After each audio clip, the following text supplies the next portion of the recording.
So now let's see how we can work around with hue and saturation option inside of GIMP.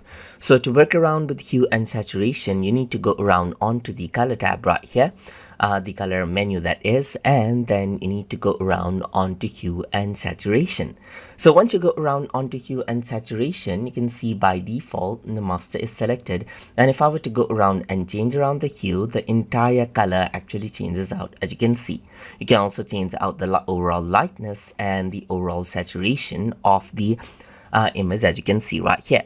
But let's say what I want to do is I just want to control out the greens. So in that case, I can select out the green right here and then change around the hue, and then it only affects out the green color over here.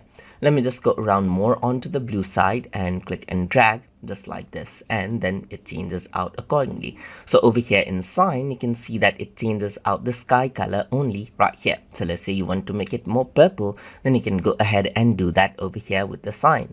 You can go around with the yellows and then click and drag around, and you can see that this is more on the yellow side right here. So you can go around, make it more green or make it more yellow, as you can see right here. And that is how you can go around and control out the colors.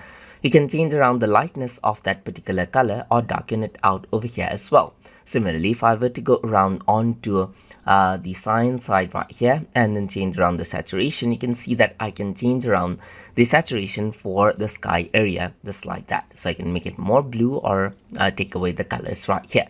And over here on the bottom, you got the opacity level. So from the original, you can go around and change around the opacity and then utilize the blending mode over here as well for this particular option right here.